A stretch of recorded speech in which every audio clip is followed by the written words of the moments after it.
তো বন্ধুরা, তো আজকের খেতে বসেছি। আজকের খাওয়ার মধ্যে কি কি আছে দেখো, এটা শাকের আইটেম।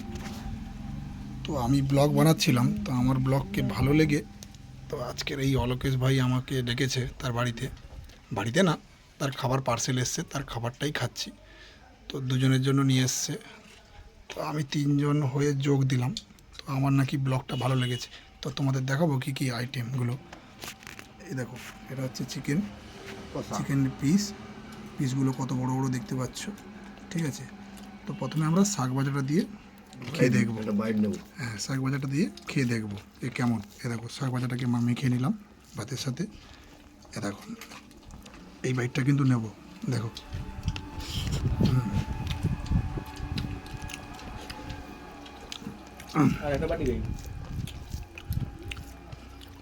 শাক ভাজাটা কিন্তু খুব অয়েলি বানিয়েছে এবং হেভি সুন্দর।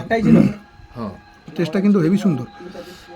এই শাক ভাজার মধ্যে তুমি দেখো হালকা হালকা পেঁয়াজ যে দিয়েছে, এটা মুখের মধ্যে কিন্তু খুব সুন্দর স্বাদটাও লাগে। এবং রাইসটা আছে দুধেশ্বর। আমাদের বাড়িতে মোটা চাল, কিন্তু এদের বাড়িতে সবসময় জন্য দুধেশ্বর চাল খায়, বড় লোকের ছেলে তো।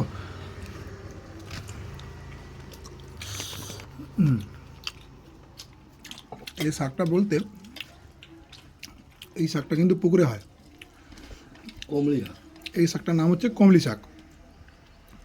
এই দেখো, তো এটা কীভাবে বানাতে হয় আমি তো অতটা জানি না, আমাদের বাড়ির বুড়িরা বা মারা জানে।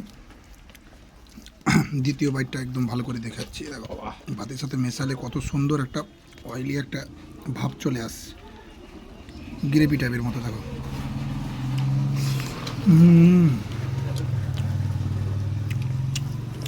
হেবি সুন্দর।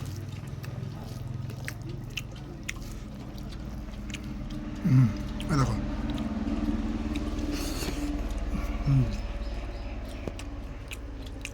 ওদিকে কিন্তু আলাদা ভাইরা কিন্তু খাবার শেষের মাথার দিকে চলে এসছে, দেখতে পাচ্ছ। পাশে যিনি আছেন উনি হচ্ছে মাধ্যমিকে কম্পিউটার করেছেন, পড়াশোনা খুব উচ্চ লেভেলের। আর ইনি হচ্ছে কলেজের জিএসপিএস রিজাইন করেছেন,